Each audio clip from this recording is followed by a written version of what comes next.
Roland hat für das Aerophone Pro ein Software-Update veröffentlicht und das ist der perfekte Zeitpunkt, um dir in diesem Video Schritt für Schritt zu zeigen, wie du das Update auf deinem AI30 installierst.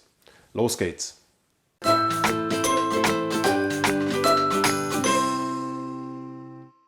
Herzlich willkommen zu diesem Software-Update-Tutorial für das Aerophone Pro. Ich habe mein Aerophone ja erst seit kurzem und falls du mein Unboxing-Video verpasst hast, dann findest du einen Link unten in der Videobeschreibung. Nach dem Auspacken habe ich natürlich etwas mit dem Instrument herumgespielt, aber dann auch schnell kontrolliert, ob ich die neueste Softwareversion installiert habe auf dem AI30. Und ich habe festgestellt, dass Roland inzwischen ein Software-Update veröffentlicht hat. Und in diesem Video möchte ich dir deshalb Schritt für Schritt zeigen, wie ich vorgehe, um die Software auf dem Aerophone Pro zu aktualisieren. Für das Update brauchst du 3 Dinge. Erstens logischerweise dein Aerophone Pro, dann zweitens einen Computer mit Internetanschluss und drittens einen USB-Stick, damit du das Update herunterladen kannst und von deinem Computer auf das Aerophone Pro übertragen kannst. Beim USB-Stick hast du möglicherweise dasselbe Problem wie ich. An meinem Computer habe ich keinen USB-C-Anschluss. Ich kann also diesen USB-Stick, den ich für den Computer nutze, nicht direkt an das Aerophone Pro anschließen, weil das Aerophone Pro nur einen USB-C-Anschluss hat. Und ich habe deshalb einen Adapter gekauft, den ich auf den USB-Stick aufsetzen kann. Und so habe ich dann einen USB-Stick mit USB-C-Anschluss, der auf mein Aerophone Pro passt. Falls du ebenfalls so einen Adapter benötigst, dann habe ich dir den Link zu diesem, den ich hier nutze, unten in der Videobeschreibung aufgeführt. Als erstes empfehle ich dann zu kontrollieren, ob du das Update überhaupt benötigst. Also zu schauen, ob schon die neueste Softwareversion auf deinem Aerophone Pro installiert ist oder nicht. Die Softwareversion findest du im Menü, wenn du auf den Menü-Button klickst und dann mit den Plus-Tasten durchscrollst durch das Menü, bis du zum Punkt Version gelangst. Und dort findest du die Angabe zur Version, die auf deinem Aerophone installiert ist. Bei mir ist das die Version 1.03. Als erstes musst du nun das Update auf der Update-Seite von Roland herunterladen. Ich habe den Link dazu unten in die Videobeschreibung gepackt. Und auf dieser Update-Seite findest du verschiedene Updates. Relevant ist das erste Update, das Aerophone Pro AI30 Systemprogramm. Dort klicke ich nun drauf und gelange auf eine Detailseite, wo du weitere Informationen zum Update findest. Auch noch einmal beschrieben ist, wie du das Update genau ausführst, worauf du achten musst und welche Veränderungen das Update mit sich bringt. Also die Update-History ist abgebildet. Und wenn du auf dieser Seite ganz nach unten scrollst, gibt es einen Download-Button, wo du das Update herunterladen kannst und auf deinem USB-Stick dann abspeichern kannst. Es handelt sich bei dieser Datei, die du herunterlädst, um eine ZIP-Datei. Anhand des Namens der ZIP-Datei siehst du auch noch einmal, dass du die korrekte Datei heruntergeladen hast. Man sieht also, dass es um das AI30 geht, um ein System-Update und es die Version 1.10 ist. Diese ZIP-Datei musst du in einem nächsten Schritt nun extrahieren.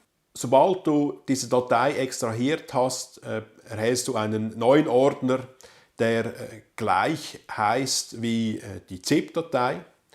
Und in diesem Ordner findest du dann die Update-Datei, die wir benötigen für das Update beim Aerophone Pro. Diese Update-Datei, die kopiere ich nun in die oberste Ebene beim USB-Stick, also in das Root-Verzeichnis.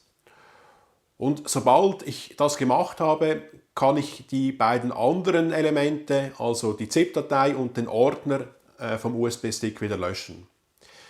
Am Schluss gibt es auf dem USB-Stick also nur noch eine einzige Datei, nämlich die Update-Datei für das Aerophone Pro.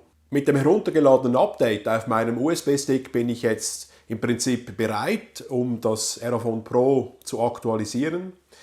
Bevor du das Update machst, solltest du aber 2 Punkte beachten. Erstens wird beim Update das Systemmenü überschrieben. Das heißt, alle Werte, die du im Systemmenü bereits verändert hast, werden gelöscht und mit den Standardwerten im Update ersetzt. Dazu gehören zum Beispiel die Einstellungen zum BIS-Sensor oder auch, ob das Bluetooth standardmäßig eingeschaltet ist oder ausgeschaltet ist und so weiter. Und damit du diese Werte nicht einfach verlierst, solltest du sie vor dem Update durchgehen im Menü und alle Werte im Systemmenü von Hand irgendwo notieren, damit du nach dem Update deine Werte wieder so einstellen kannst, wie du es vor dem Update gehabt hast.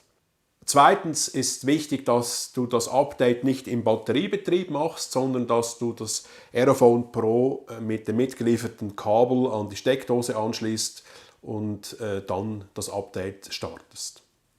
Ich habe nun also auf der einen Seite das Stromkabel eingesteckt und auf der anderen Seite den USB-Stick mit meinem Update für das Aerophone Pro und kann nun das Update starten. Das geschieht, indem du die oberste und die unterste Oktav-Taste gedrückt hältst und dann das Aerophone einschaltest. Und nun startet dieser Update-Prozess. Das Update löscht die Daten der alten Softwareversion, das erkennst du daran, dass im Display Erase erscheint, und installiert dann die neuen Daten. Das kann einige Minuten dauern. In dieser Zeit kannst du also einen Kaffee trinken oder meinen Kanal abonnieren oder mir einen Daumen hoch geben für dieses Video. Und sobald der Update-Prozess abgeschlossen ist, erscheint im Display eine Meldung "Please Power Off". Dann kannst du das Aerophone AE30 ausschalten und den USB-Stick wieder entfernen. Anschließend schaltest du das Aerophone Pro wieder ein und nun ist das Update noch nicht vollständig durchgeführt, sondern du musst zuerst noch ein Factory Reset initialisieren. Das machst du, indem du auf die Menü-Taste drückst und dann mit den Pfeiltasten bis zum Punkt Factory Reset durchscrollst. Dort drückst du die Menü-Taste noch einmal und anschließend die Plus-Taste für Y, also Yes. Dann musst du nochmals mit der Menü-Taste bestätigen, dass du tatsächlich ein Factory Reset machen willst. Und im Display erscheint dann Executing, anschließend Complete und am Schluss wieder die Meldung Turn off the Power. Und sobald diese Meldung erscheint, kannst du das Aerophone Pro wieder ausschalten und dann wieder einschalten und nun ist die neueste Softwareversion auf deinem Instrument installiert. Dass das geklappt hat, kannst du auch kontrollieren, indem du wieder die Softwareversion nachschaust, wie wir das am Anfang des Videos gemacht haben. Und dort sollte dann die Version erscheinen, die du im Update heruntergeladen hast. Wenn du das Update abgeschlossen hast, dann kannst du im Systemmenü die Werte wieder einstellen, die du vor dem Update notiert hast. Oder du kannst, falls du das Aerophone ganz neu hast und es vor dem Update noch nicht angepasst hast an deine Wünsche, nun die Systemeinstellungen so einstellen, wie du das möchtest. Das ist aber wieder eine ganz andere Geschichte, auf die ich in meinen nächsten Videos auch noch eingehen werde. Für heute war es das aber mit dem Update zum Aerophone Pro. Vielen Dank für die Aufmerksamkeit. Auf Wiedersehen.